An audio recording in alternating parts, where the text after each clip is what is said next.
All right, we're starting to look something that's not completely dumb per se. Let's see. Is this my flow map? Yeah. Range strength. Let's increase the runoff. All right, so it's not completely dumb.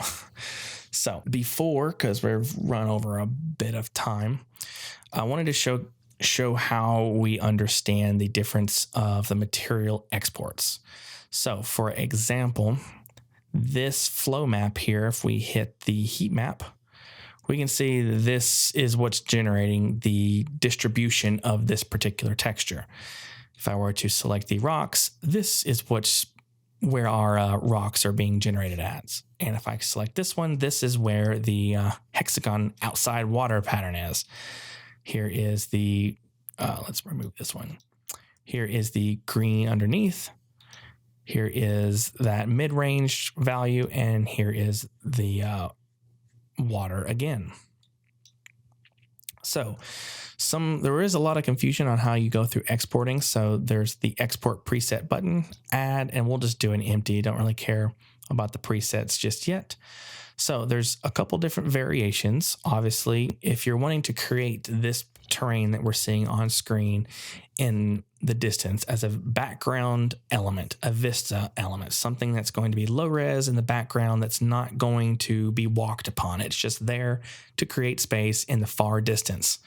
You'll want to just use a color map for that. So it's literally just what you see here is what you get. You export this texture, you apply it to that terrain as a mesh or a height map, whatever it is. It'll be easy peasy and it's one texture. But sometimes when you're in Unreal Engine, 3ds Max, or Cinema 4D, you want to have different textures applied to the different colors that are represented on this terrain. So we won't be using a color map for that. We can use a splat map. So there is an understanding, or I think this still needs to have some level of fixing to do. And I'm in talks with the devs on like I have some notes and things to share with the devs on how to organize this a little bit differently, so it's much more easily understood. But right now you see this is a completely red picture, and it'll export as black and white. And you don't really know what you're getting. But what you have to understand is this preview layer is corresponding to the different numbers of textures here. So here's the bottom texture, the one that's at the very, very bottom. And if I were to select heat map, you see it is completely red. Well, on the export, that's exactly what this one represents. Preview layer number 0, which is the first material. In our layer stack, this is layer 0, or material 0. If I were to select this second texture, which you can see from the heat map, it's selecting everything that you see in red here. If I were to change this slider to then select the next layer, which is the next material in the stack, you can see these two match up. This only works, well, I'll go through this in a second. Let's see. So if I were to select preview layer number 2, that corresponds to material number 3. So they match up precisely. So that's how you understand it. It should be a little bit easier to understand, but it's not. You can go through the different layers. See preview layer number 3 is the preview number 4, the rocks material. And the final one, the final material here at the top of the stack, should be preview layer number 4. That's exactly right. So one thing that is should be understood, let's go to this one, for example, and which should be this one. All right. So right now, this is matching what the export would be for this. But there's two different ways we can go about this. It's all dependent on the type. So layered and blend. Layered is the exact same thing as if we were to go right here. So we've got this material selected. If we were to then, for each individual texture, If we wanted to say, hey, I want to export just a mask of what I see right here, everything that's in red for this particular material, I want to export just a mask of this. Sorry. Let me turn this off. Oh, I got the heat maps on. That's why I'm not seeing it. All right, I want just this color, which is everything in red.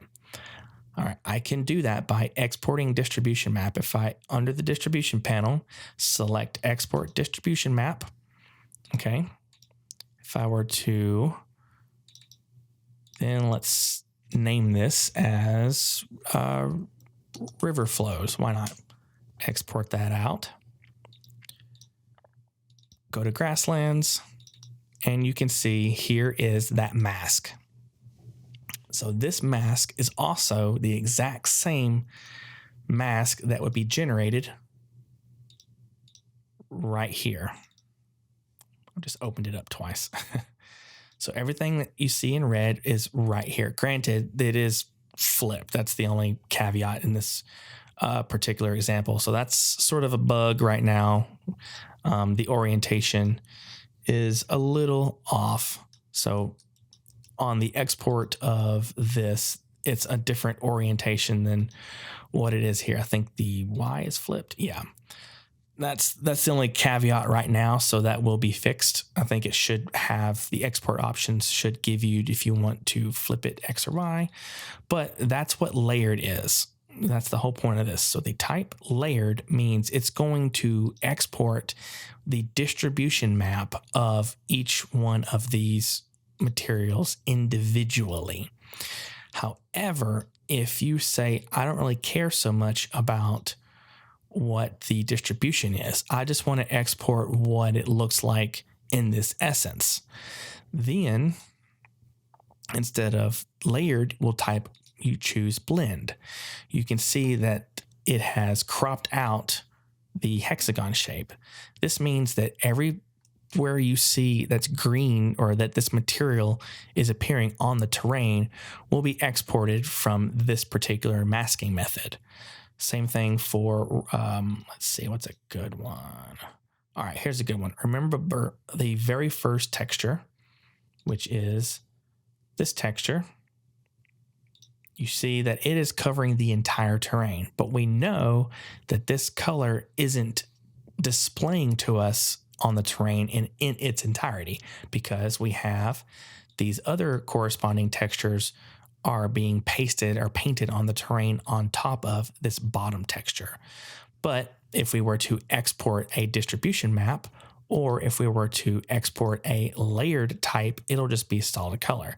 But if we want to know every little piece of the terrain where that first base color is painted, that's what blend is. So blend is only going to display the mask or the alpha or the splat map of that material on what you see in your viewport, if that makes sense. So what you see in your viewport, that particular texture will be what's exported when you use the type blend.